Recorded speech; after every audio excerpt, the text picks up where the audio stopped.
up, ladies and gentlemen? We are back. We are live. It is the Freight Coach Podcast, the top podcast in transportation, coming to you guys every single weekday, 8:30 a.m. Pacific, 10:30 Central, to break down some industry headlines. But most importantly, you guys provide some actual insight into what you can do with all of this information.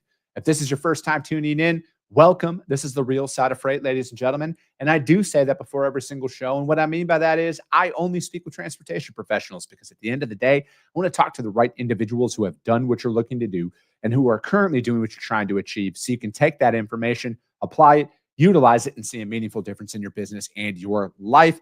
Happy Tuesday, everybody. I got a very special guest for you guys here today. I'm going to bring him up in just a minute. I do got to remind you guys, our weekly newsletter, it drops tomorrow. But I need you to go to thefreightcoach.com. I hate when people auto sign me up for anything. So I don't do that to each and every one of you. So if you want to get in on it, go to thefreightcoach.com, register for it. It just drops once a week. All right. I'm not bombarding anybody with anything. We list out fuel prices. We're going to be maybe doing some very interesting market analysis work in there as well to help you guys kind of maybe find out what's actually going on and how to win freight. And then, yeah, we just keep people up to date on that. But I need you to go to thefreightcoach.com to register for that. But today's guest, you guys, let's jump in. I'm very excited to bring him on. He's been on the show in the past, but he plays in both fields. He owns trucks and he owns a brokerage. And what we're going to be talking about today is something that he goes through on a daily basis. And, you know, he actually moves freight. So I got my friend Alex with Alliance Logistics back on the show. Alex, thank you so much for taking the time to join me this morning. Hey, Chris, thanks for having me. Appreciate you having me on the show. It's always a blast.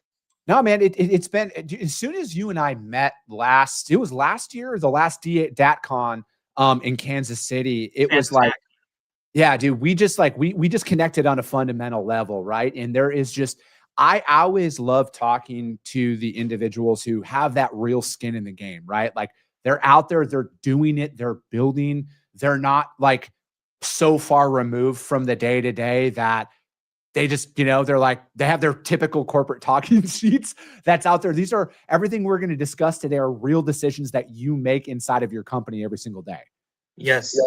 That's the plan. Let's hop into it. Dude, let's jump in. So, you know, let's talk about building up that kind of that hybrid model that's out there in freight, right? Because I go through LinkedIn and social media every single day, just like everybody, and it is just automate, automate, automate. You need this, you need this, you need this. And I'm scrolling through and I'm like, that's $5,000 a month. That's $7,000 a month. And I'm like, you better be making $250, $300K a month in margin to even entertain some of this stuff. So how do you really approach that, balancing that, hey, let's automate, but like, let's also not lose that human touch?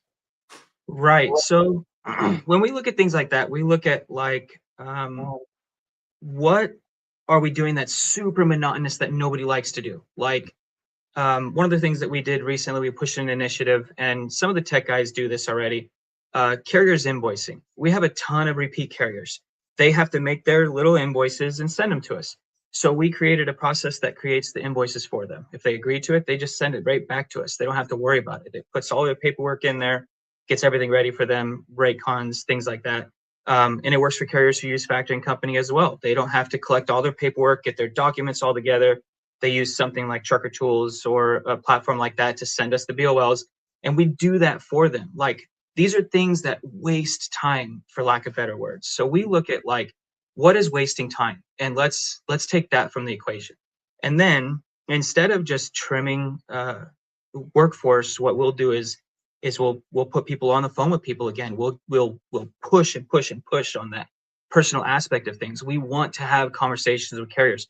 We don't want all the correspondence to be over email. We don't want AI bots booking our loads. We want our people having real conversations with real people. So we automate the sucky stuff and then push on the personalization. What is your opinion on AI dialers in regards to a broker? And I'm asking you that because, like, obviously you own trucks, right? You're out there and you're running a fleet, and I only see kind of that one side of it where it's seemingly there's a lot of resistance from the driver community about talking to a bot to book a load. So what is your honest opinion on that? I think if you're doing that as a brokerage, you're missing out on the single biggest advantage that brokers have, and that's relationships. Um, I've been doing this for almost 20 years now. I've been through hard cycles, I've been through easy cycles. Um, the one thing that stayed consistent over everything was the relationships. It's funny. When I started in the industry, I was working for my mom, and she always put the customer first, and I don't disagree. But I used to butt heads with her and argue with her about how we treated carriers and taking care of the carriers. And she used to get so mad at me because I was like, yeah, we need to do this for the carriers. And she used to tell me the customer comes first. And I said, well, yeah, but we're the intermediary. The carriers are just as much our customer as our customer is our customer. We need both. We can't just forget about one. And I think with the AI dialers, especially the voice ones, I think you're losing that, and that is like the root and the heart of what a brokerage does. And if you don't foster and build those relationships, then you're just waiting to be out of the game.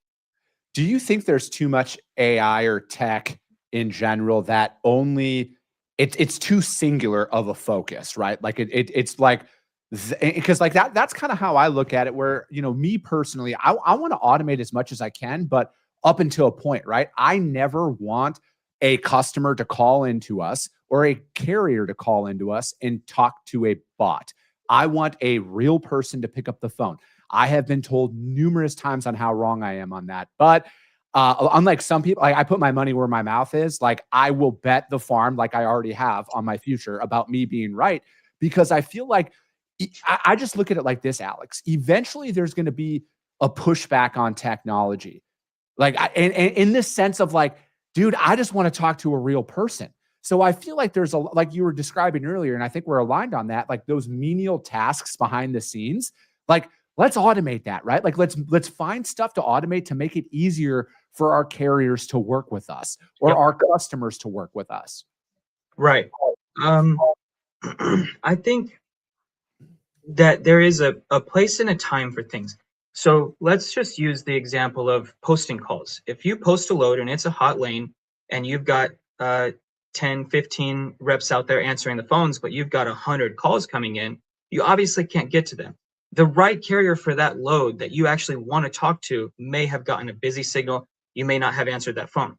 For that reason, I feel like there is a small place for some kind of AI there, but only as like a mild gatekeeping, and it needs to be very, very specific. Like a carrier calls in and they just simply answer, hey, this is Alliance. Are you calling about a posted load? And they say, yeah, I'm calling about this load. It gives them the dates and times. And then if the dates and times work for them, they should go immediately to a real person. Like that's it. Like just the initial gatekeeping and make sure that no phone call gets missed. That's the as far as I would take it, to be completely honest. I don't see a reason to go further than that. You're losing that opportunity to develop a relationship. I look at it where, like from my seat, and this can be some free game for any of the carrier compliance softwares that are out there right now. I think the next iteration would be to do that. Like if you're going to have a facing AI, fielding inbound calls, have the vetting process stop at you're set up and active, boom, then have it go through to a rep, or it goes into the priority queue. But, Right. again, my counter to that always is my people better be reaching out to our core carrier network Correct. first before we even post out a load, right? So it's like, I see where there's a place where you can kind of piece that in there. And that's one thing that we do, right? Like we won 3 loads this morning, because again, you guys, I actually move freight. Dude, we went to our core carrier network first. Hey, are you going to be in this area tomorrow at this time? We want to go there first and farm those out because like, I don't want to go to a load board. I don't want that to be my knee-jerk reaction. I want to work with the people because we're coming up on a time here, man, where it's like, dude, a lot of carriers, like freight is not exactly improving from a volumes perspective, right? I want to keep my carriers that I work with and have worked with in the past couple of years that are familiar with my customers, that take care of my customers. I want to reward them with every opportunity to give them the first right of refusal.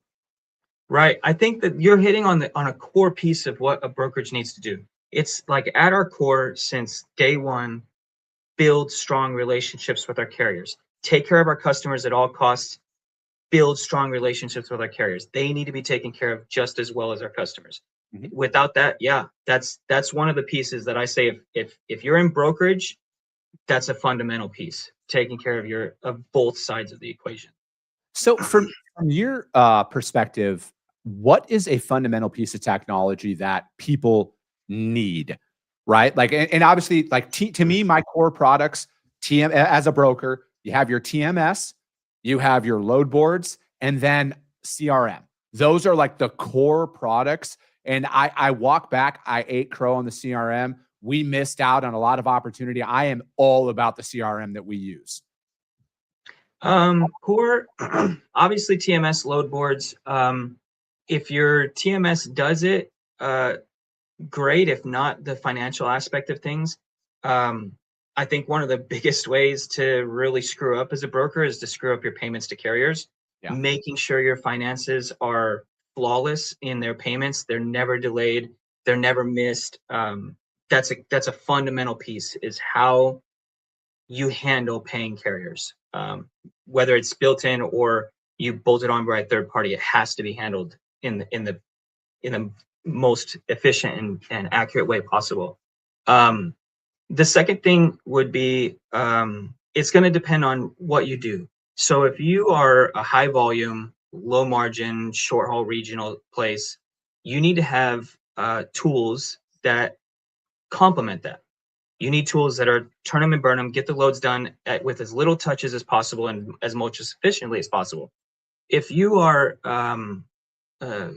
you handle more long haul business, you do more specialty stuff, you need tools that help you document and provide that top tier customer service. Like you are touching that load multiple times throughout its hourly scope, and versus a high turn customer, you're barely touching it. You just need the system to do most things for you. So you have to kind of look at what you really need. Do you need something that does everything for you just because you have to manage those relationships? Or do you need something that allows you to do everything so that you have your finger on everything for the customer? Those are two big things. Other than that, like it's transportation is so niche. Like there is nothing out there that helps or fixes everybody's technology problems, period. And I don't know that there ever will be, because it would be so bloated. It wouldn't work. So yeah, that's a tough one. I think it's very dependent on what your model is and what you're after and what you're focusing on. But the payments piece and the TMS that's teetered to top tier customer service versus volume is where you need to pay attention to. What would you recommend for a fleet out there from that, 5-10 truck operation that are, they're trying to build out an infrastructure, but they don't know where to start? From a tech spot or just from the basic fleet? From a tech spot. Tech spot. You want to have as much clean and automated for you as possible. I think that 5 to 10 mark is a really good point to talk about, because I think a lot of those carriers are still working off of something like Excel. They're tracking drivers' pay through Excel. They're doing payroll through who knows how. Like it is not efficient. And when we look at fleets, and we're looking at ours currently, I know some fleets have this magic number. They want one dispatcher for every, let's call it 15 drivers, right? Fleet manager or driver manager. When we look at it, we're trying to get to the point where the monotonous tasks are eliminated to the point that one driver manager could manage 40 trucks. And that includes dealing with paperwork collection, payments, everything. So that we're trying to eliminate all of this, of the noise, and then just focus on having one person take care of the drivers, and then leveraging technology for that. Is there a technology out there? I haven't even looked yet. But some of the tools that bolt on, you need a good ELD provider for tracking and tracing, and you need some way to handle dispatching the drivers in a really efficient way, and then collecting documents from them. If you can achieve those three from a technology standpoint, you're doing really good. It's easy to bolt on the payroll and things like that after the fact. What are some questions you would advise? This is, broker or carrier out there that is trying to build out a tech stack that maybe you realize after the fact wasn't true, and you now know moving forward when I'm interviewing potential tech vendors, these are the questions that I ask to ensure that the product is what they say it is? That's an interesting question. I think aside from like taking advantage of salespeople's times and demoing their product to the brutal details that you need, you can't answer those questions because you don't know what you don't know about their technology. Yeah. So being almost taking advantage of them and their time and reviewing the hell out of it. However, the bigger question to answer is, do I need this? Or is this something I want? Like, how specifically is this going to make me do better in my business? How am I going to grow because of this one piece of technology? And when you're sitting there weighing out technology, you're maybe weighing 5 or 6 pieces at a time.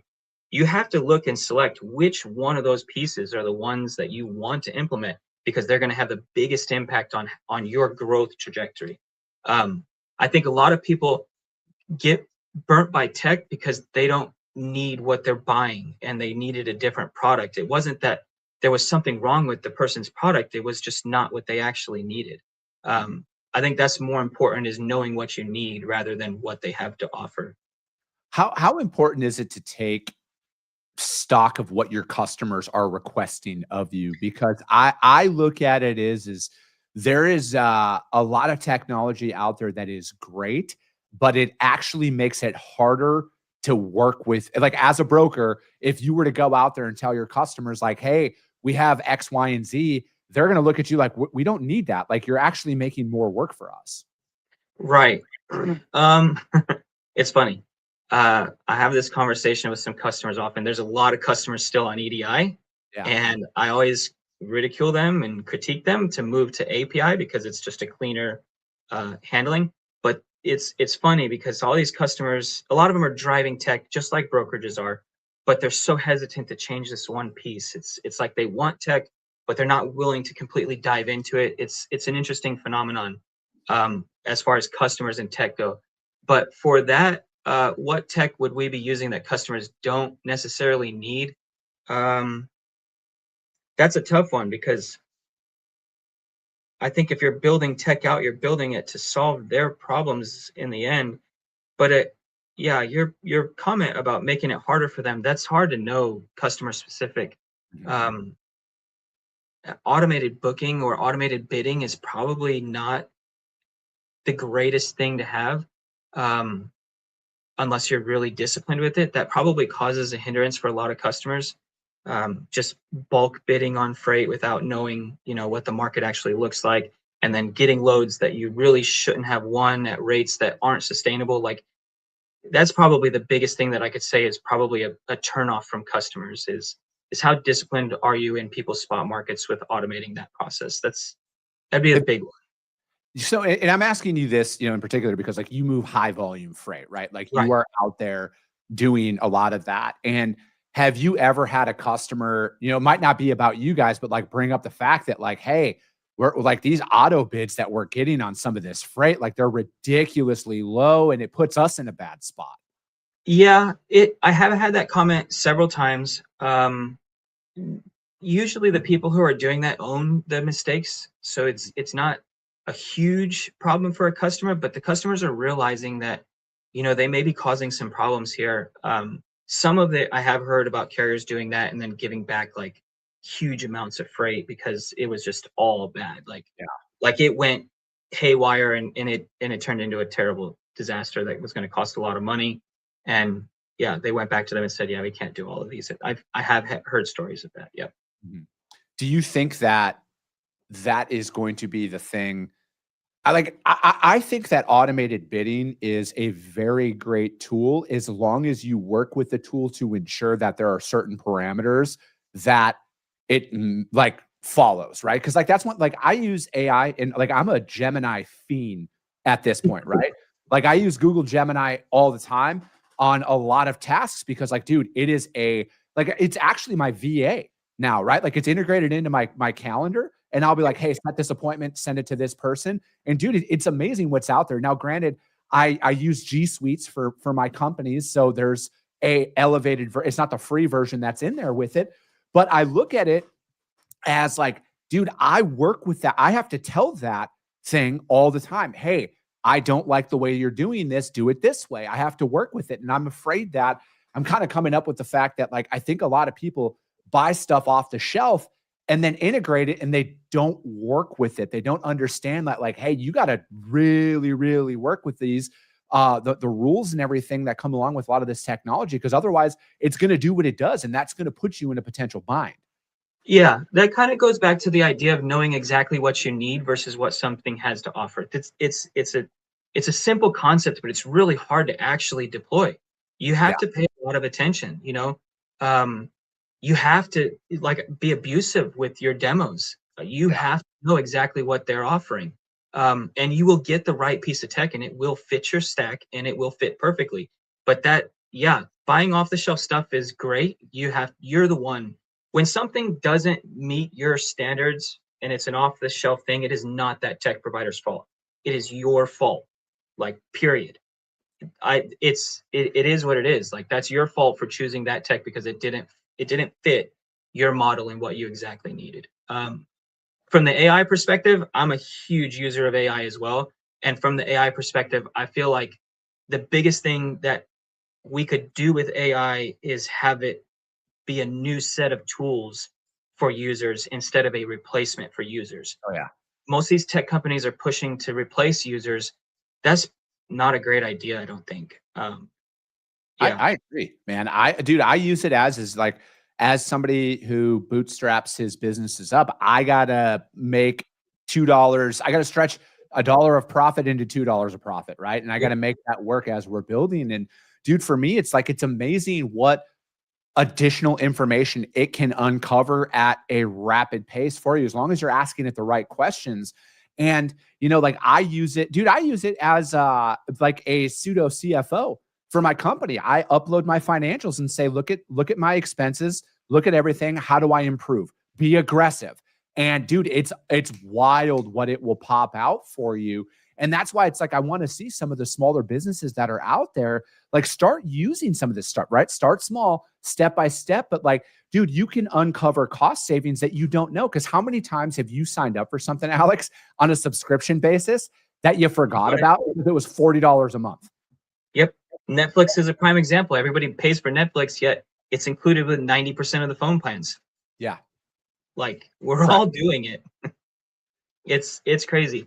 Yeah, the AI perspective, there is a lot of uses that we can get. We have the Microsoft suite. I pay for Copilot. And I'll make notes, random notes over the years, and I'll write emails and I'll make Excel sheets and I'll do these things, and I'll, like, have this vague remembrance of what I did, and rather than spending 45 minutes finding a document, I'll go into Copilot and be like, hey, tell me about this we did like 2 years ago. And yeah, it's amazing what it finds in your own documents and refreshes your memory on things like that. It's interesting. It's like a partner. You use it like a partner. You don't use it like a replacement. No, I agree, right? Like, dude, I'm all in on it. But again, just like when I'm all in with technology and automation, but there is a threshold of how far I will allow it to go inside of my business. Because, dude, I just think that there's so much stuff that's at our disposal now to help us run cleaner businesses. Mhm. You know, because, like, when, you know, tax season's coming up here, I know a lot of people don't, you know, there's a lot of debate on, do we even pay taxes this year or not? But it's one of those situations where it's like, you're coming up on tax season. Are you prepared for it, right? Like, how many times can you go in there and, like, let's talk with equipment, right? You're out there, you're buying trucks and trailers and stuff like that. How many times have you, you know, like, again, like, as a use case, you can use AI. Hey, my truck, I owe this. Their appraisal value is this. How do I stretch this out to lower my tax bill from if I sell it for, you know, a profit, right? Right. You could do that. And I think the bigger, this is kind of crazy. The bigger thing is using AI to manage, like, when you bought equipment, the VIN numbers, the license plate numbers. Dude, keeping that organized is a nightmare. Especially when you're growing fast or liquidating equipment fast, when you're trading equipment. It's equipment, it's cheap right now. So, like, buying an older used truck, a lot of times it's kind of crazy. There's this phenomenon where if you have like a 2015 Freightliner and the engine blows, you're better off just selling that Freightliner for parts and buying another one because it's cheaper that way. And you get into that pattern of not fixing the equipment and just replacing it. You start changing VIN numbers and registrations. It is obnoxious to keep track of. And that's kind of a pain point of a smaller fleet. When you have 200-300 trucks, there's systems and processes in place. But when you're that 5 to 10 mark, that becomes hard, especially when it's a one person is running the entire show and has 10 drivers and 10 trucks and who knows how many trailers. Like, yeah, AI can definitely help like organize that. If you wrote it in an email, send the AI to find it. Like it's a good tool. And dude, and that's the thing. Like, I want more people to kind of come away and like ask the right questions, because you might already be paying for stuff that you're not even aware of, right? Like, how many people, like with the phone plan in Netflix, for example, Yes. how many people have that included, yet they still pay for Netflix and everything else? And, again, so it's like, as you're looking at your tools, whether you're a Microsoft guy or a Google guy or something like that, there's going to be an AI tool included in that. If I know, like, it sounds like you pay for it with Microsoft Copilot. I know it's included in my G Suites account, right? So it's like I get an elevated AI tool that's out there, and dude, it's like you can use it, and then you can create Google documents from it. Hey, take this data, create a Google document, and then send it to this person for me. It's wild what you can do. And it only, like, you guys, I went to public school, right? Like, I went to a state school in college and everything. Like, if I can figure this out, each and every one of you who are watching this and listening to this can figure it out. In a great book I would highly recommend. I'm just finishing up right now. It is called The AI Driven Leader. Buy that book, download that book on Audible, listen to that. It plays out very practical step-by-step guides for you to go in, because again, how do we become operationally sound? All I hear all the time, trucking's tough. It's a low margin business. It's this and that. It's so hard to make money. Well, first and foremost, you got to start internally. Where are you spending your money? How can you save that? How can you reallocate it? And what automation can you implement into your business to save that, right? Like an extra $3,000-$4,000 a year to a lot of small businesses, dude, that's a safety net right there. Yeah, it is for the trucking side. That's a set of tires when you need it. Like, yeah, that's the difference between keeping a truck on the road or not for a lot of carriers right now. It's tough in the asset game. Margins are non-existent. I mean, even the big boys, you look at their earnings, it's not good. It's not a pretty sight right now. So yeah, if you're a small asset, specifically that $3,000 to $4,000 is the difference between you surviving or not. It helps. It really does. Everything helps. Yeah. I was gonna say, with that being said, as we're kind of wrapping up here, Alex, what is one cost saving piece of advice as a fleet owner in a depressed margin environment that you would advise people, like, hey guys, this is where we found inefficiencies in our operation, start here? Fuel and maintenance. It seems like common sense. Spend more time understanding what you're spending on fuel, how you can get it cheaper, and spend a hell of a lot more time finding out how you can save on maintenance and repairs. If that means, like, if you have 5 to 10 trucks and you normally take all of your trucks to one shop, split it. Start shopping out a truck here to that shop, a truck here to that shop. You have to find a way to get your maintenance done more efficiently, faster, and cheaper. And then the last piece would be insurance. Shop your insurance around. I'm all about loyalty and I'm all about relationships, but these things are the differences between a successful asset and an unsuccessful asset. And it's just, you go back to your core people who you want to partner with and you tell them, hey, this is where I need to be, but at least you have options. Otherwise you're just overspending. I think most people's loyalty has to lie with their entity that's in their name. I'm right there with you, man. I'm loyal to a fault.